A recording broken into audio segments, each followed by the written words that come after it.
Hey everybody, welcome back to Divergence. I'm Connor, in case you haven't seen me for whatever reason in any previous video.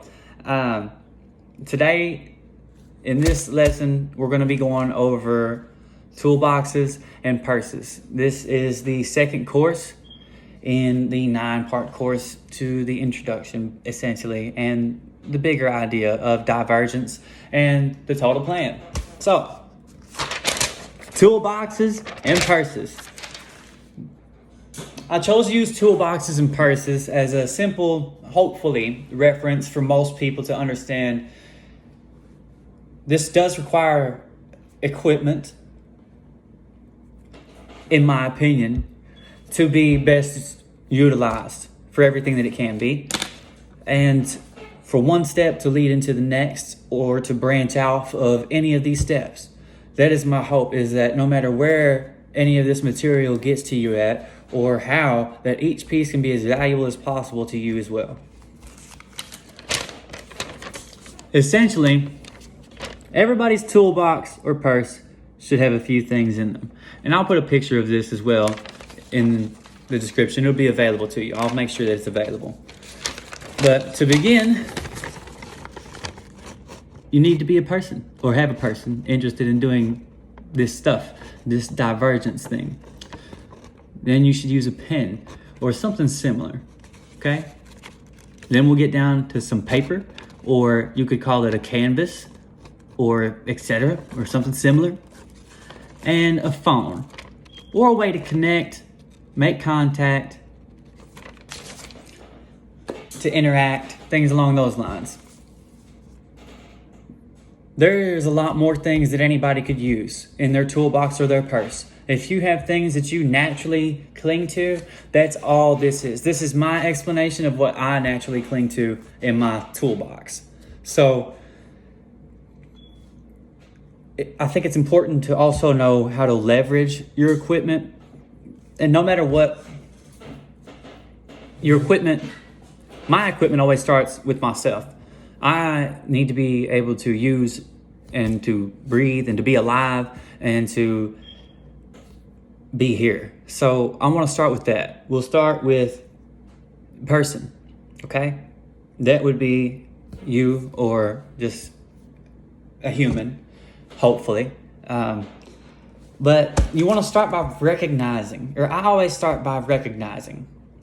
Let me just say that. You'll catch me stating a lot of my statements, and it's not to focus on me. I learned that using I, me, and my statements when in reference to what you're trying to explain to somebody else, I understood it to be the most helpful way to deliver, to make sure that I'm understood. I believe that most people probably have conversations with themselves, if they have any conversations with themselves, and when they do have these thoughts, or not conversations with themselves, but maybe have thoughts to yourself, okay? We're not all crazy like me, right? So in these reflective moments, internally, I'm aware that it's me. I'm aware that it's me, and I believe most other people are aware that it's themselves that's communicating with them. So let's recognize that we are human. Firstly, if you're not human, this doesn't apply. But I think it's important to recognize, reflect, and then respond. So I recognize who I am as a person. I am a little bit hyperactive, somewhat unfocused, but I have to act quick and deliberately. So I try to center everything that I might do around being quick or deliberate. Then I think it's best to reflect on that. Okay, if I'm quick and deliberate, I need things that can help me be more quick and deliberate. I need a thought process that will help me be more quick and deliberate. As long as we're to the point of recognizing whatever our behavior is and then reflected on it, we should be able to respond accordingly. So I know, okay, I'm quick, deliberate. My thoughts are centered around being quick and deliberate. They're mostly probably short thoughts. I'm not saying that I'm behind or not to the intellect level that I should be. I just understand things need to be in like this for me, or I will lose track. And so I have to respond to that. How do I respond to that? I respond to myself by being able to do the first two things. When I've got the first two things done, I'm set up to do whatever I need to do after that. That is my response. That is my response. I'm ready. So we got it down. Person. Let's recognize, reflect, and then respond. So one more time, okay? You're a person. We're going to recognize that we're a person. We're going to reflect on the person we are. And then we're going to respond accordingly. The next step is, or the next tool is a pen or something similar. It doesn't have to be a pen. It could be a keyboard. Maybe that's your pen. Maybe your pen is a marker. These are all just different terms. A pen, a marker, anything that you use to record information, the tool you use to record information or processes or whatever it might be that you're using to carve, to form, to shape, to explain, to display, things along those lines. Let's comprehend that just for a second. It's very similar to the recognition in the person, but if we can comprehend one thing, I have always been fascinated by how useful a pen or a pencil or a marker is. These things can speed up the process, and I think that might be one of the reasons I like them. I like quick and deliberate things. I can pick this up, click the pen, and get to writing. I love that. I can take a marker, take the cap off, get to writing. And with erasers, I can do the same thing. Erase it. You know, I believe that editing the information, recording information, the tool that you use can help you a lot. I've used a few. I've used a pen and a marker for this one. And for probably a majority of this course, that is what I'll be using. I am a big fan of old-fashioned things. I think they just work fine. They work best for me, for the moment. Once I get adjusted, I'm sure I'll think differently, and I'll go from there. So once we've comprehended the true value to me in these information, in this ability, this tool that we can use to record or to validate or display whatever we choose to, there's power to that. And I always like to choose correctly. If I could have used a keyboard and I could have used a computer and I could have used a desktop, that would have been my pen for now. If I would have had maybe a better webcam instead of my phone camera, well, that would have also, to me, fallen underneath my pen, so to speak, from my toolbox. Or my purse. I don't have a purse, but I got a toolbox, got a couple of them. But whatever's applicable to you, whatever you would like to call it. You don't have to call it a toolbox or a purse. You can call it whatever you want. You can call it a handbag, duffel bag, a hacky sack. You can call it a water bottle. I don't know, whatever you'd like. You can go with what you feel is most applicable. I just think it should still be somewhat relevant, though, to a pen. And then you should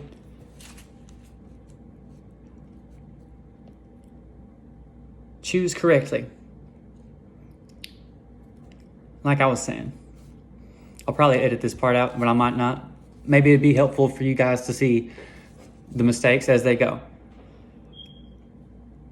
Don't repeat yourself. Don't repeat yourself. You need to go back about 40 seconds and take out this part from 10:40 to 9:20. So then, once you've chosen correctly the tool that you need most, collect it. Put it in one spot. Let's get it close to us. Let's get ready. And then we'll go down to paper, which is the third, I believe, most necessary tool in your toolbox or your purse. And your paper could also be called a canvas or something similar. Using your paper, even if you don't use paper, if you genuinely believe that you are able to remember everything that you need to remember. If you have a canvas, if you have a whiteboard, a chalkboard, a notepad, that's your paper. And mentalize, mentally envision, mentalize is a word I'm going to choose to use. Mentalize all of this. Mentalize what exactly this is. It might seem useless to think about what paper is or to think about what a canvas is, but its purpose is what we're trying to picture. We're trying to picture its purpose. Why do we need it? Why do I need a paper? Okay, well, I chose to use a paper because I chose to use a pen, and I'm going to write on the paper with a pen. And I'm me, so I'm the person. So we're on these 3 steps. We've mentalized the paper. Mentalize the paper. Get to it. Let's get to it. Let's get to the paper. So mentalize the paper. Then we're going to manage it. By manage, I mean, okay, here's the paper. I've got the paper. I'm managing it. I'm managing it. I'm managing it. Whether it's a whiteboard or a notepad, manage it. Get it where it needs to go. Put it in the right spot. Make sure it's what you need. And then let's move. We're very close now. We're very close. We can use the pen now on the paper, or we can use the brush on the canvas, or we can use the keyboard to the notepad on the phone screen, or whatever else, which leads me right to our next part, which is your phone. You don't have to necessarily have a phone, but I honestly don't know how we would do the Skool thing if you didn't have a phone, or how we could do Divergence if you don't have a phone, or I don't really understand how most people can do anything without a phone in a social media age like the one we're living in right now. But if you don't actually have one and somehow you're viewing this, you'll need a form of contact and a way to interact, or something that doubles as both. And what I think is most important to sort out from the beginning with your phone, and to make sure that your tool is ready, is to pitch out the trash. If there's distractions that you know are distractions, move them. Even if you don't throw them away, move them. It helps me. It helps me every day. Every day I see clutter, and I do my best to pitch it away if I can. If I can throw it away and it's gone, if I can remove it from my phone screen and it's gone, I feel so much better. And outside of that, if you don't want to do that, let's just focus on pitching the trash mentally. Let's focus on, okay, right now in my phone, I'm using my phone as a tool, and I'm going to use my phone as a tool to interact with school and to validate and continue and educate and learn, or whatever your goal is, with myself. After that, we're going to pitch in. Now that we've gotten rid of the trash, mentally, physically, realistically, whatever it might be, then it's a lot easier to pitch in. I know it is for me, for sure. I feel ready to pitch in. I feel locked in. I'm like, okay, I've got that stuff out the way. I might not know exactly what I need to do, but I know right now I'm ready to look at this. I'm ready to engage. I'm ready to interact. And I'm ready to, which is the final step, play. So, for toolboxes and purses, I think that 4 things are essential. A person, a pen, a paper, and a phone.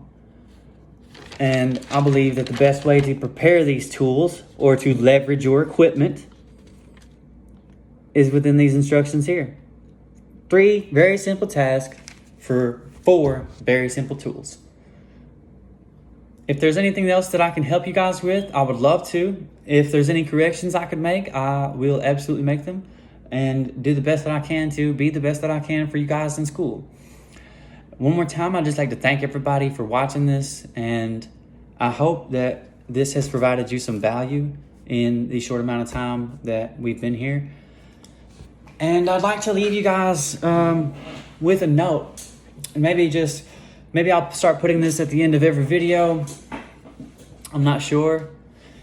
I doubt it though. I'm going to try to keep everything as relevant and applicable and present as possible for all of us, and for the sake of school and the community and its ability to grow. So, I'm not going to push religion, but I will say that if you believe in a higher power, I would like for you to also consider Jesus or God or whoever your higher power is as a tool. And I'm not encouraging anybody to use your higher power. I'm not saying take advantage of your higher power. But if you are a spiritual person, I know I'm a spiritual person, and I can never deny that Jesus and God, the higher power I believe in, have always been in my toolbox. The Bible, things along those lines. I'll keep it short. I won't say too much after that. But I would feel wrong to not give clarity as well to what I believe is potentially, actually, I'm not even going to say potentially, to what I believe is my greatest tool. This can also be kind of included in the person aspect of things, because this is, if it is part of your life, then it is part of you. So I would just like to encourage that. I'm not going to say focus all your eggs in that basket. I don't know the answers. I don't know the truth about everything, but I know what I believe in and I know what I do myself. So I figured I would offer an additional side note to those of you interested in a higher power and making this relevant in whatever way you can to whatever you do. Should you focus on expanding your knowledge or your belief, maybe that could help. So once again, thanks everybody. I'm so glad y'all are here. I hope this is valuable to you all. We'll be getting on to a lot more, and this is just the beginning. Just to clarify again, this is just the beginning. I hope that I can validate so much more as time goes on. And in the next lesson, everybody, we'll be talking about divergence itself. We're going to get to the big one, divergence. Thank you all for hanging out with me. Can't wait to see you in the next video.